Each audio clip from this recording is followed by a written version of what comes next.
Grow Great is a city government leadership podcast with Lisa Norris and me, Randy Cantrell. Each week we share insights, experiences, and wisdom to help you and your leadership grow great. Our website is growgreat.com.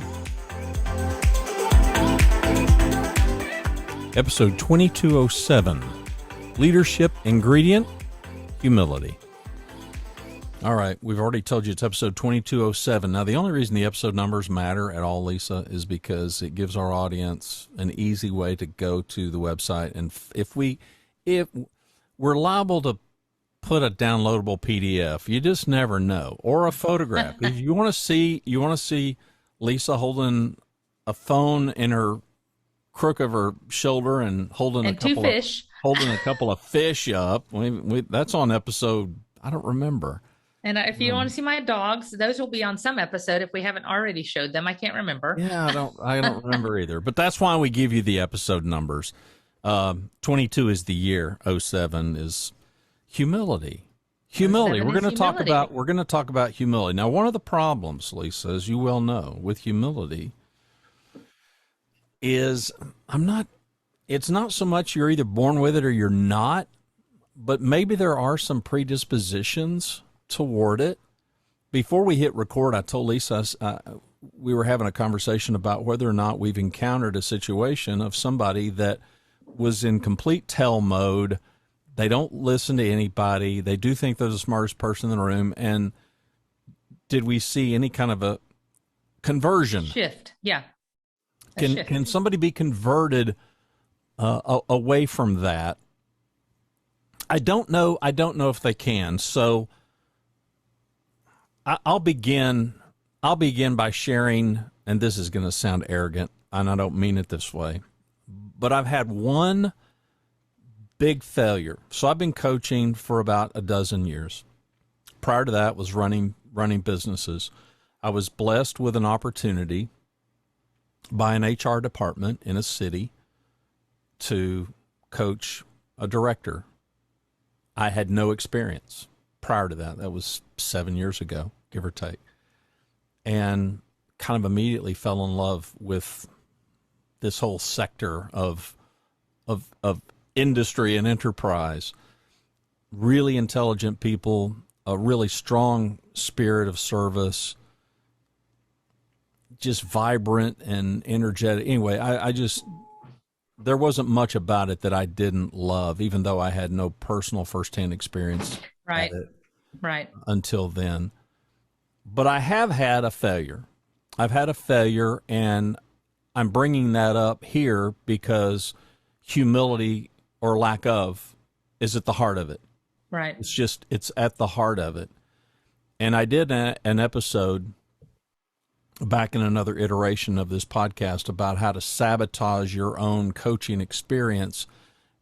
And these things apply, I think, to humility. And we can, I don't know, we'll just see where the conversation takes us. But step one I put is don't open up. Don't open up. Don't be vulnerable. Just don't share anything. Just put a wall up and keep that wall up. The opposite of humility. Yeah, that is so not humility. Right. Step two, don't be honest. I mean, whatever you do, when you speak, don't be truthful, don't be honest. It's going to be way more important for you to look good and sound good than for you to be truthful. Step three, don't put any effort into it. Just make sure that your time is more valuable than anybody else's time. 4, don't commit to anything ever. And these all sound crazy, I know, but But you experienced it. Oh, I did. I experienced it firsthand and tried. I pulled every trick out of my bag that I had, and I've got a pretty big bag of tricks, but absolutely nothing worked. Yeah, don't commit to anything ever. Don't let your team, don't let anybody, nail you down. Well, and I'll add to that one, kind of step 4B would be, if you do commit, don't come through. Don't do what you say you'll do. Be as incongruent as you possibly can. Step 5, just keep doing what you've always done, right? Just stay the course. Don't work on How many of us hate that? How many of us hate that answer of, but we've always done it that way? That is the worst answer in the book. Well, that is the exact opposite of humility and curiosity and seeking knowledge. people will sometimes say, change is just hard for me. And I'm like, okay, well, how about growth? Is growth and improvement hard for you? Well, and they want to say no, but they realize that if they do, they're trapped. It's just like, Randy, is that one of your tricks, Randy? Yeah. It's like, that's what change is. See how good he is, you guys? He is that good. Change is doing something different. Step 6, cross your fingers and hope for the best.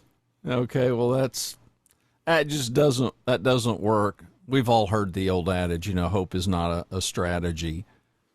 But for people running on a treadmill, Randy, explain what you're telling them not to do right now. If they're only getting, every other conversation, they're like, what is he talking about? These are things not to do, guys. These are the opposite of humility. Right.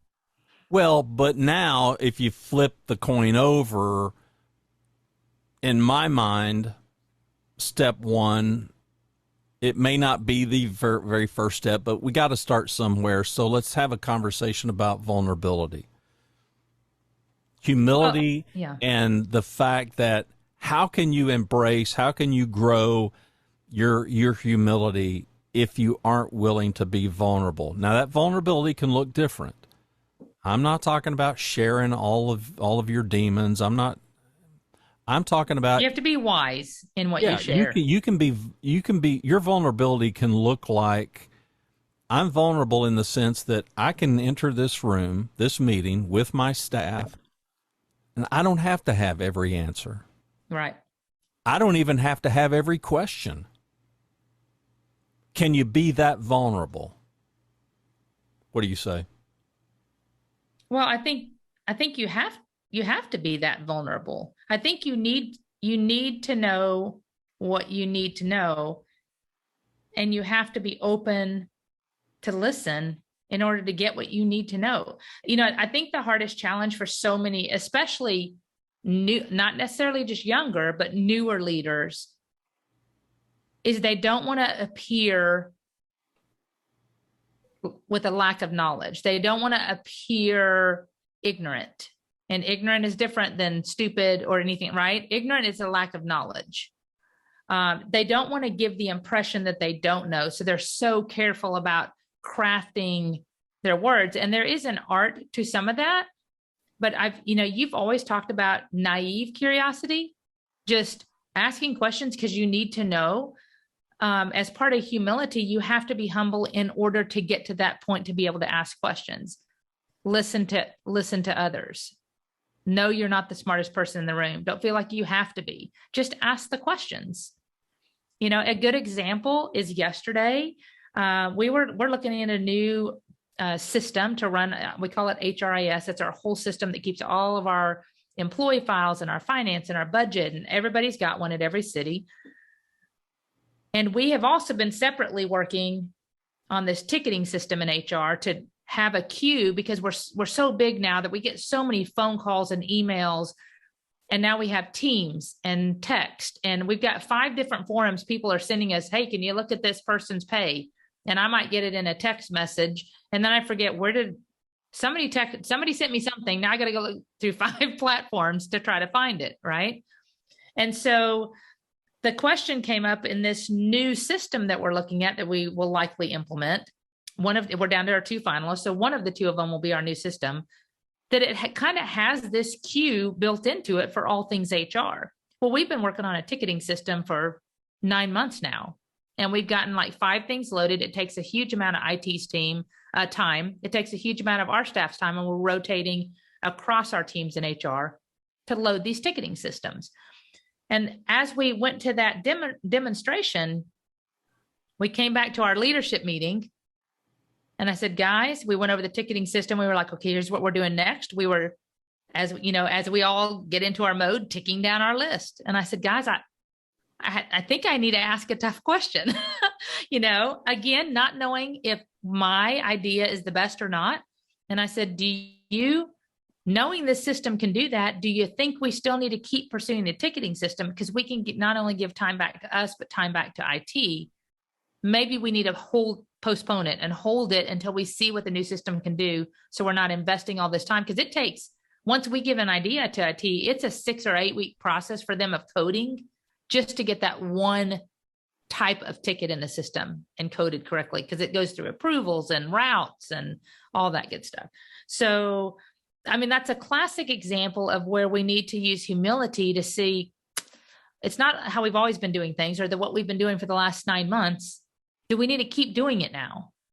And the question was, well, one of our managers said, I think we should keep doing it until we know more. Why stop until we know for sure it can handle all of these things? Because we may still need these. And the other manager agreed. And as a team, we said, okay, let's keep going for now. And we'll continue to monitor it as we vet the system. And we'll stop at the point we think it's not going to be valuable, so we aren't wasting everybody's time. But for now, it's still valuable because we don't have enough information, right? Humility, yep. Asking the questions.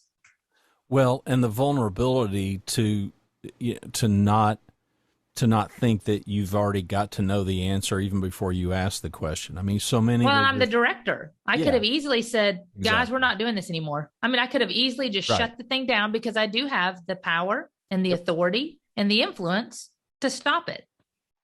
Yeah, but it's whether you choose to use that or not. That's right. Well, and I think that's a good sidebar, a bit of a sidebar conversation, in that there's a time for collaboration, there's a time for dialogue, there's a time for asking questions. But we all know as leaders, there's also a time for the decision to be made. Now, however that decision is made is however it's made. That's right. But once it is made, now we've got to salute it, right? Now we've all just got to get in the boat, and we've just got to row in the same direction. Aye, aye, Chief. Because of the debate, the conversation, the asking of questions, all that. Hopefully, in the ideal world, that has already happened. Now, I get that in some cases it goes straight from the expression of the problem to the solution and decisions made, and nobody gets to have any conversation about it. That's when frustrations go through the roof, because you lack the humility to have the conversation. You lack the humility to be vulnerable. I got tasked with a new job back in the late 80s. I entered an industry that I had no experience in at all. I'm sitting there and I'm meeting with various presidents and vice presidents of manufacturers that were vendors.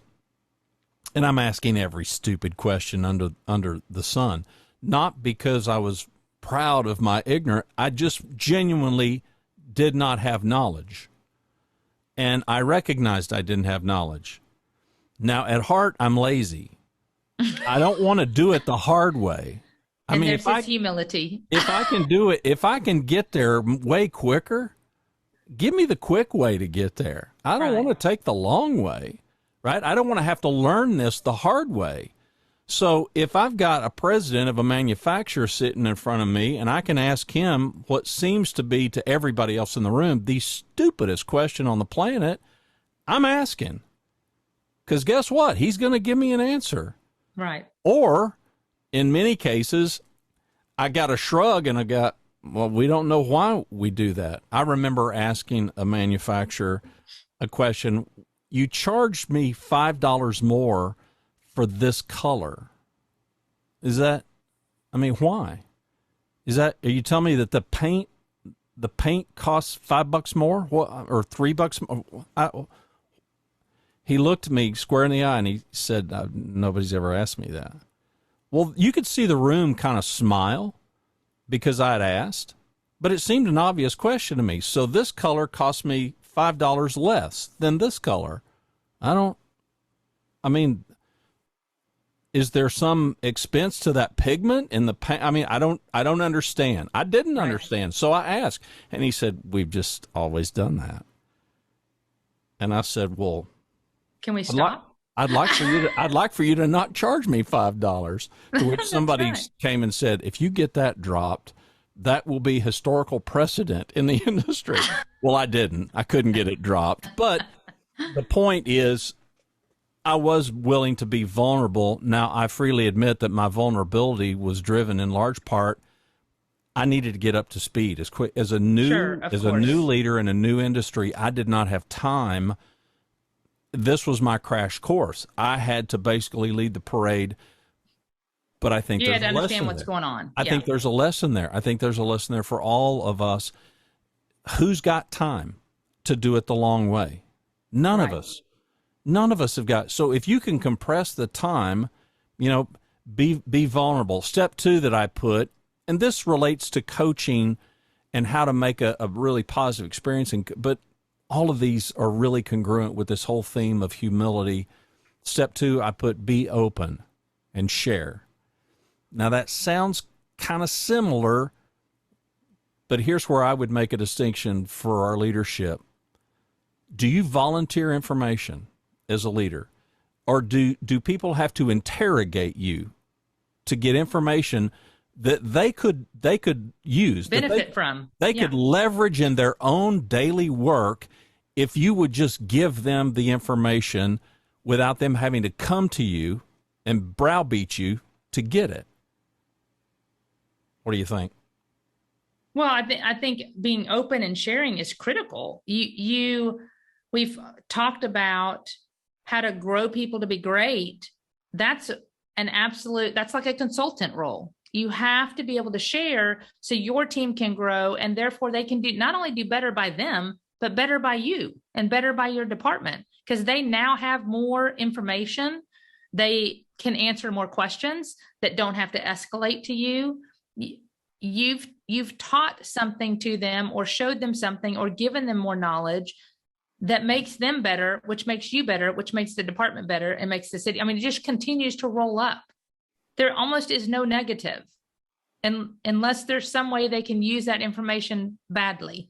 I don't know, Well, I can only think of 2 off the top of my head. One is you could betray a confidence, which is never a good idea. You should never do that.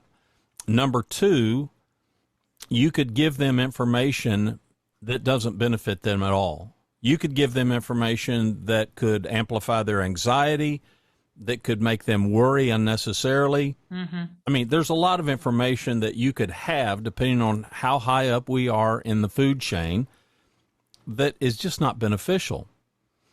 As parents, maybe we go through a rough patch and finances might be tight. Mm-hmm. Are we going to take that to our grade school kids? No, we're not going to burden our kids with that. Why? They can't do one thing about it. It doesn't serve them in any way possible.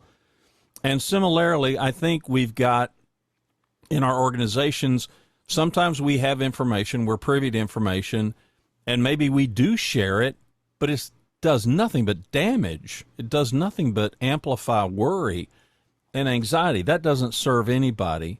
And maybe we need to reiterate our definition of leadership. It is serving. We happen to come at this from a viewpoint. Servant leadership is redundant. I don't know of any other kind. There is no other kind.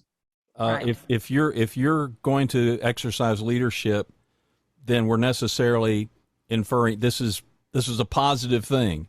This is not tyranny. This is not autocracy. This is a good thing, and we're all benefited by it. And Randy, tell them, because I didn't know what it meant. Tell our listeners that may not know, what is autocratic? An autocratic leader. What does that look like? Well, I'm the smartest person in the room. The world revolves around me. What I say goes. You do it because I'm boss. I am the king. It is that classic, I don't know, what was the fable? The emperor has no clothes. Mm-hmm. Okay, but who's going to tell him? We're not saying anything. And that's that childhood fable. The emperor has no clothes, but nobody's brave enough to tell him, which to this second step of being open and sharing, we have talked about it a little bit in prior episodes, psychological safety, which is a huge, huge thing. But let's start with our own psychological safety. How safe are you to be open and to share? How safe are you to be vulnerable with your team? And if you aren't, why not? What are some of the challenges do you think that leaders have in your experience to being open and being vulnerable with their team? Well, there's two things that surround that. You must have safety up. If you don't, I would say use caution. If there is not somebody that you can share up, and it's the whole theory of trust has to be earned. It's, you say you want to give it, but you must use caution, because when you share, you've got to know that that person is not going to use it against you, or you can potentially damage a lot of things. So I would say first up, you have to create a space that there can be some appropriate venting and sharing and frustrations, and then knowing that you're going to still handle it professionally walking out the door. And you can't overuse that privilege either. If you just come in every day to me and want to vent, then it's a complaining and it's a different level, right? But for your team, I think the first step, you have to establish the psychological safety. If they are not willing to share, you need to figure out why. Like you said, why are they not willing to share? Why are there closed door sessions after every meeting and people huddling in offices? And you know what I mean? But this is why it's so critical for us as leaders to lead the way. That's right. You've got to not only we've got to show them how, which means we have to be vulnerable first. We have to be open, and we have to share first. If we're not willing to do that, if our humility prevents us from doing that, and come on, we all know the enemy here. The enemy is our own pride. The enemy is our own ego. The enemy is, well, I see myself in this lofty position. I can't show them that there may be something I don't know. And yet, how many of us have worked for somebody, and if they walked in the room and they said, listen, guys, here's our situation, here's our problem, here's our opportunity, I want us to have a conversation about this because I'm not sure what to do here. Yeah. How many of us would lose respect for that person? Nobody in their right mind. That person, they would be elevated in our mind because they're being that open and they're sharing, and because they are that vulnerable. And this is the baffling thing to me, why we think that guarding ourselves, protecting ourselves, putting this mask up in front of ourselves and hiding how we really feel or what really is going on, hiding the truth, that is going to possibly work out to our advantage, short-term or long-term. That's right. And the other thing, because I've experienced this before in my 25 years leading, I've experienced a leader that I would have to, in my opinion, I'm trying to coach and I'm saying, hey, these are things you need to work on. I don't tell them who said it. I don't tell them if I observed it. I don't tell them if a team has come to me. But the leader, when you try to coach them and they continue to tell you, I don't know why they won't come to me and tell me that. What you're telling me is different than what they're telling me. And I know that my version is the truth. Right. I absolutely know, because it's come from more than one source. That leader then has to either acknowledge that they have not created a safe place, or two, they're not humble. They think they're the smartest person in the room, so they may talk the team to death, or they may coach them, and they're not validating or demonstrating their actions through their words. There's some, like you call it, incongruent issue that's being faced, and that's not on me. That's on them.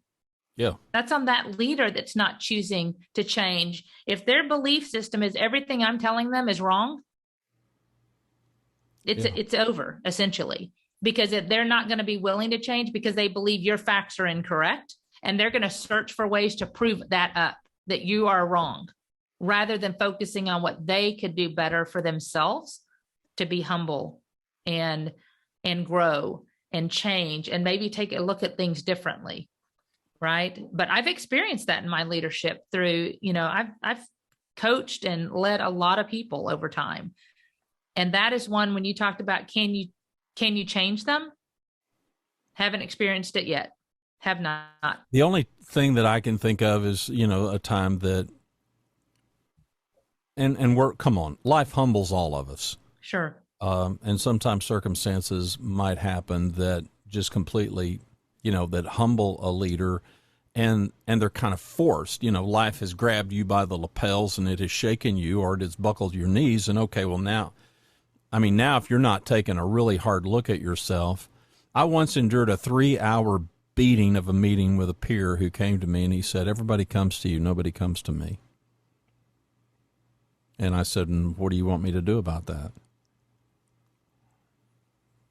Little did I know I had to endure about 3 hours of just constant whining and complaining and moaning and groaning about it. But judgmental, critical, harsh judgment, smartest person in the room. There's a reason nobody went to this guy.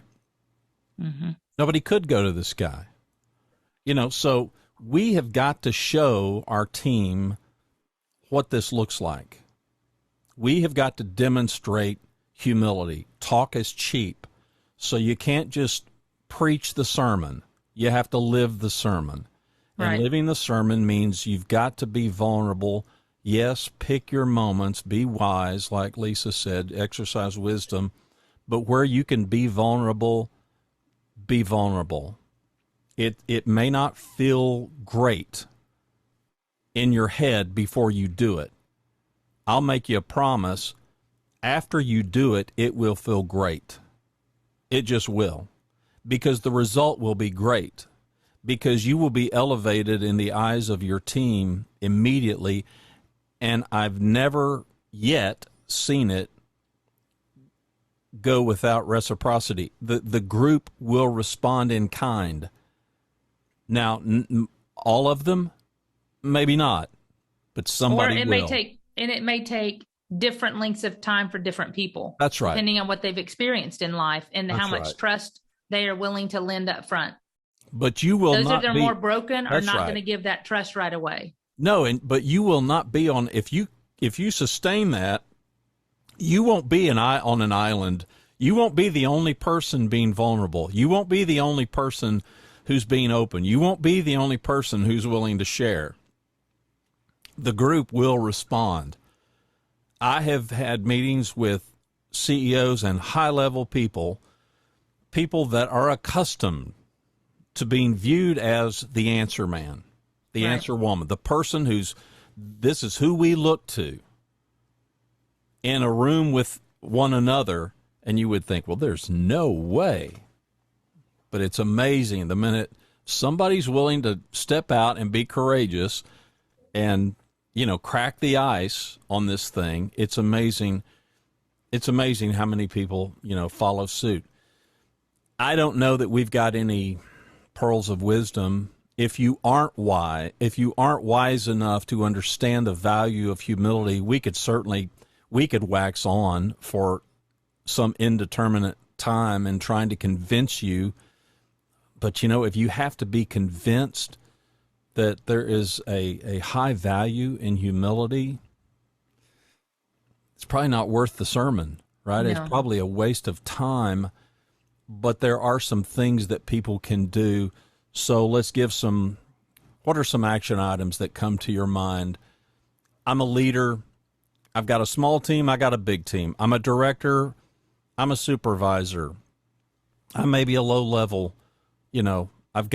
I've got some kind of a boss title, so I've got direct reports, and I want to amplify. I want to amplify my own humility. And what would you say? I think the first thing you do, and we talk about this, we've talked about our Walk the Talk series as well, that can follow this separately, little video vignettes of leadership, Walk the Talk. We talk about humility as well in this leadership series.